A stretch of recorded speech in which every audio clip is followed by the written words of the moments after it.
Hey, what's going on, guys? This is Ryan Knows Tech with TechInform.us, and we're going to take a look at an app I use all the time on my iPad. Had a request for this a couple weeks ago, and it's taken so long to get to it because it's very difficult for me to film stuff like this that either goes over apps on iPhones or iPads, iPods. It takes literally 20 minutes of getting my camera to work and preparation. I actually have my iPhone taped on my flip, which is on a tripod right now. I have no way of putting my iPhone on a tripod, so there's tons of duct tape covering the screen, so I hope it's lined up right.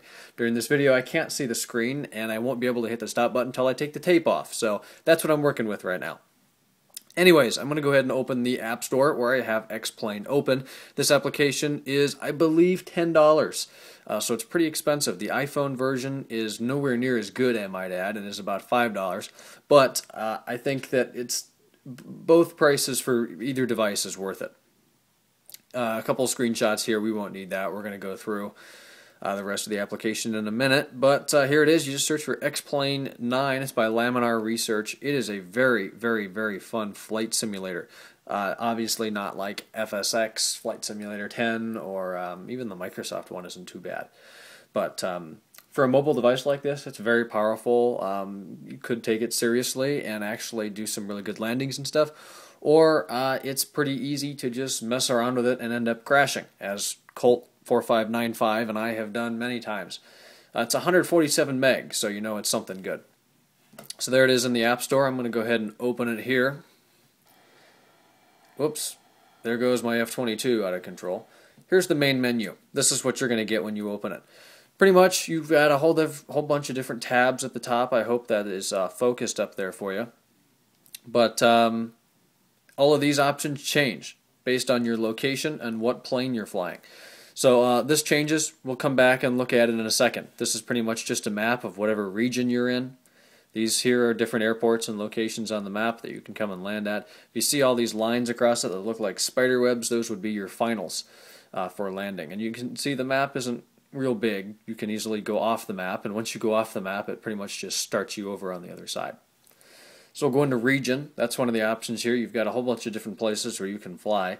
Innsbruck, Austria, and you've got Hawaii, Miami, Southern California, Catalina, California, Venice, California, San Francisco, Big Bear, California, Grand Canyon, Provo, I don't know, Canyons, Southern California, Desert Sky, California, New York, Chicago, SeaTac, Washington, Juneau, Alaska, Kathmandu, Boswell Bay, Anchorage, Edwards Air Force Base, that's a fun one, and then Cocoa Beach, Florida. So tons of different places you can fly. We're going to go ahead and do New York because there's actually some buildings there that look pretty good. So once you get your location set to tell it that you want that, you pretty much just have to switch tabs. And I will say that even on an iPad too, it takes several seconds for it to go ahead and load these maps. But they're decent quality. They're probably a lot of that file size comes from the maps. So it will take just a second for it to load that. The next tab I clicked on is plane. Here's where you can select your aircraft, the aircraft weight, and the aircraft center of gravity. There's a ton of different planes here. I'll go through a few of them. I apologize if this is really dim. I'm trying to get it so there's not a whole lot of glare. Maybe that improves it. There's just Cessna 172 SP. I don't know a lot of these planes in Columbia, Cirrus, Avanti. Then you've got some big ones, the 777, 747, A380. Big Airbus there, Boeing 787, 737, McDouglas 88, A320, 757. Got a couple of helicopters that are nearly impossible to fly. F-22 Raptor, definitely fun. There's a Blackbird SR-71, B-1, B-2. B-2 is actually pretty slow and difficult to fly. X-15, B-52, very heavy. And then you've got a bunch of cargo planes, more fighters, F-18, F-14. A couple gliders in here. And at the end, a fairly new addition, you've got some seaplanes, which are interesting. You can take off and land on water, which is pretty cool. And then you've got the orbiter here. So let's, just for the sake of this video, we're in Edwards Air Force Base. We'll take the F-22, because that is fast, and it's actually very touchy. Every one of these planes has its own distinct and unique flying characteristics. It actually feels pretty realistic to what you would guess it would feel like. So I've got the weight all the way down. That of course will make it faster and handle a little better. And then my center of gravity, I just leave that at 0. I've actually never used that option. So that's your plane. Then we can go to time. We can set the time of day to like daytime, morning, early evening, and then pitch black, which is difficult to fly in. We'll just do daytime for the sake of this video. And then you can actually change your weather conditions, which is really cool. You can set really clear skies or really hazy skies. You do your cloud bases, 2-layer cloud bases, and cloud thickness. We'll just we'll do it in the middle for this video. Change your visibility from anywhere from 1 mile to 10 miles. There's your wind speed and knots, and then you can change which direction it's coming from. I'm just going to leave that at 0. You can adjust your turbulence all the way up to level 10.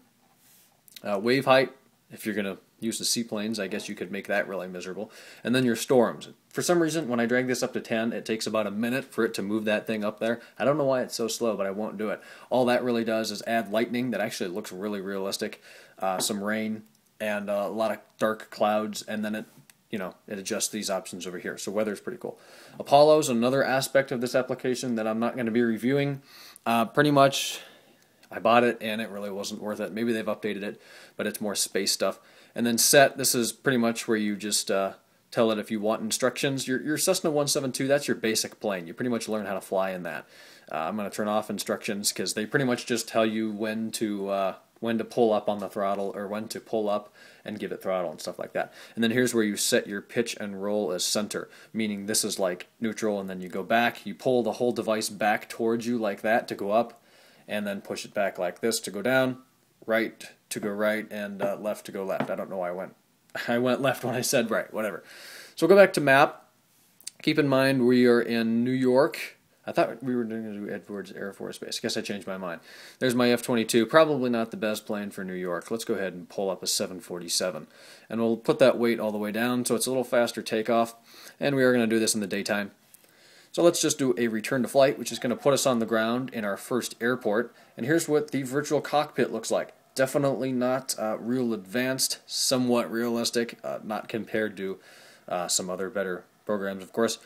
Got a lot of options here. It varies by plane. Most of the big jets have this same exact option set here. You've got a throttle control. Notice both speedometers over there are going to go all the way up to 100% power. You do have reverse thrust, which makes it really easy to land and slow the aircraft down. Next to that, there's your flaps, speed brake, radio frequencies here. You can pull up different stuff on the map, and then you can change your map scale up here, which makes landing really easy. Those blue things are airports and points of interest, and those purple things are your finals. So you line yourself up with the thicker end, and then got about a 3-mile final coming in. You do have your automatic pilot up here. You can hold your altitude, speed, and then the direction you're flying, which is down here. If you know anything about flight simulation, those automatic things are going to show up here. Your speed in knots is over here, and then your altitude is over here, meaning that 40 is sea level here. 2 fuel gauges, your brake, different options. You can turn on and off your battery in the aircraft. You can turn that stuff on and off. Then you have your outside lights, which you can actually turn off as well. So somewhat realistic. Here's pretty much all you have inside the plane. You can also adjust your trim. I don't know what that means. If anybody does know what that means, adjusting your trim in an aircraft, please let me know. Touch the top of the screen there to get the options. Clicking the top right is going to take you back to the menu where we can go back and return to the flight. The top left, you've got tons of different views that you can look at. So here's an exterior view where we can move ourselves around anywhere, zoom in and out, see the plane. This is our United Airlines 747-400 series, I believe. This makes landing really easy. If you bring it down like this, you can see exactly where your wheels are in relation to the ground. And that's the way I prefer to land. And then flying, I usually just do inside the plane, or I'll come outside like that. On this screen, you control your flaps, speed brake, put your gear up and down. There's your rudder control, throttles, and your trim again. Come up here, your second option is, I'll show you more when you're flying, but it pretty much puts the camera in front of the plane, and then it's just a flyby. Your third option, almost the same thing. It follows in front and then does like a glide by, just kind of cool. This one, not something you'd be using a lot in a 747, but maybe in an F-22 if you're in pursuit, you would use something like this. You've got your speed, altitude, and then your just a heads-up display. Inside the pilot, or inside the plane like we talked about, and then if you touch this last one here, and then go to the outside, you'll be able to see where the forces are distributed on the plane. Obviously we're not moving, so there's new forces, but no forces. But if we brought those throttles up, you're going to see some orange lines come out, maybe not on camera. It's a little hard to see, but the orange lines come out of each 4 engines, showing you where force is being applied. We'll go ahead and do a takeoff now from inside the aircraft, turning off our brake. Gear is, of course, down. I usually bring the flaps down a little bit and then just give it, open up those throttles all the way, and you'll see the speed increase here. You want to take a 747 off in this game. I figured right about 140 to 160 knots. So we'll see how that goes. We're at about 140. There's 160. We'll pull back on it a little bit, and we're going up at about 5 degrees. At this point, you can remove your flaps and then put your gear up and keep gaining altitude. I'll go ahead and put it. Automatic pilot is now on, so anything that I do with it is now deferred since it's just on automatic pilot. We'll come to that outside view. You can see the forces being distributed along the fuselage and the wings there. We can turn that off. Doesn't look very realistic. Flying over the buildings here, this is the New York environment. I don't know what airport specifically that is that we just took off from, but there it is. And then we'll do that view I was telling you about. The sound effects actually aren't bad. I've never really used any other flight simulation software, so this is new to me, but it doesn't sound too bad at all. Turn off automatic pilot, and we'll come down. Every plane has its own different maneuverability. The flyby kind of looks cool when you do that. And every plane, of course, looks different, and as I just said, handles different, but they're all fun to fly. Well, with the exception of a couple. Going through the clouds, you can see it's not the most realistic experience there, as it kind of just cuts down. Landing is a whole other story, and it would take me 3 minutes to line up with the runway, and, well, I don't want to waste your time, so we'll just bring off our throttles down. Actually, we'll put them in reverse thrust, which is probably not the best idea here. Don't know if I mentioned, down here are your fuel gauges, which are realistic, because when you run out of gas, you pretty much lose all engine power. Notice this big blue spot I'm about to fly into. I'll put my throttles back up so we get there a little bit quicker. That is the end of the map. It has not, I guess you could say, buffered what is over there. I'll turn the speaker down. So once we get across that blue line, I have no idea where I am in relation to the ground. Definitely not one of the better aspects of this simulation software. There we go. Now it just buffered that. If I come down, I should be able to see, oh, yeah, there's the water. So it takes a second, and I pretty much just went across the map. It's never that quick. I guess I started at the end of the map. I can change my, I guess your size here up to 320 probably nautical miles there. You can see all the different airports and finals. Zoom in a little bit, get some more information.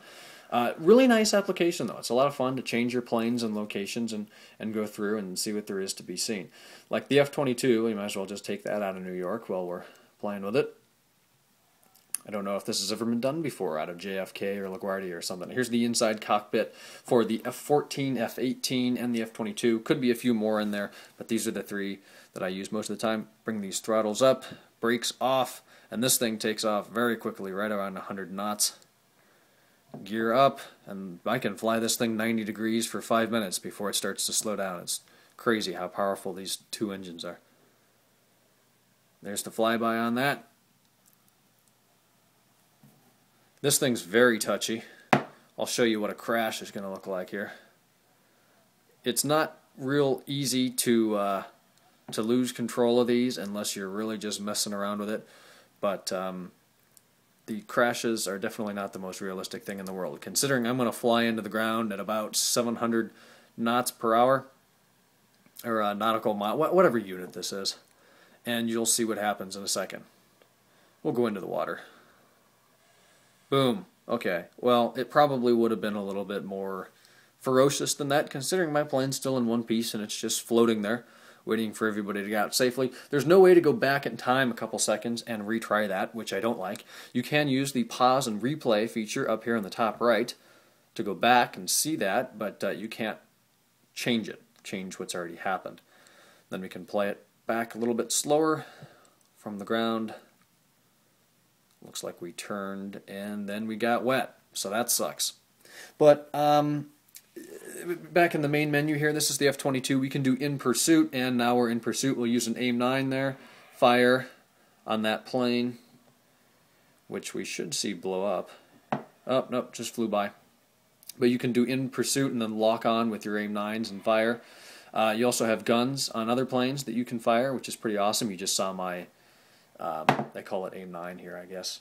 Going out and pull up through the building. Not the most realistic thing in the world, but it is pretty awesome. There's your flap controls. You can do all that from here and crash. There's your unrealistic fire. Back to the main menu, you can do a couple finals here. You can set yourself up on a final coming into the airport and then go practice your landing. Airport is right there if the camera's not picking it up.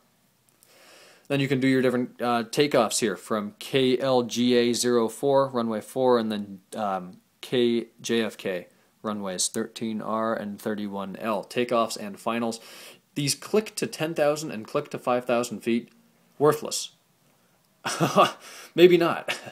That just actually worked. But if we click to 10,000 and return to flight, it looks like that is actually working. That's the first time it's worked for me. It doesn't work on any of the big 747s or anything like that. So I guess if you want to start at 10,000 feet, touch that, return to flight, and there we are at 9,200 feet. So I guess that's kind of an approximate measurement. You can do a random location. It'll just throw you anywhere on the map in New York, and then you can practice circling around and landing somewhere. There are actually aircraft carriers that you can land on. This plane doesn't have a hook. It is not like the F-18 or the F-14, so you can't do it on this plane, at least not successfully, but you could do it on other aircraft, so that's pretty cool. Notice I just blew up that plane there. I know it's a tiny little speck off in the corner there, but I used the AIM-9 to do that. So then I could go land at any runway of my choice, or in the water like I'm going to do, or on an aircraft carrier if I had that aircraft. Anyways, to sum it up, it's a really nice game. It definitely can spend some time. It's really fun to play. There's no multiplayer mode. I think that would be cool, but I think they are trying to keep this a little bit more realistic with the variety of planes and different options and scenery, locations that you can do. It's definitely an application that's worth buying for about $10 by Laminar Research. Again, that's X-Plane 9. So thanks for watching this review, guys. Our technology blog is techinform.us. We do have a review of X-Plane, of which this video will be embedded in shortly. If you like the content, please subscribe to my channel and be sure to check out the site that I just told you about. Tuesday nights, we host a live web show between 8 and 9 p.m. Eastern Time on ustream.tv/user/techinformus. And my Twitter for all kinds of random stuff is twitter.com/JamesRSchultz. Again, thanks for watching. Talk to you guys in tomorrow's.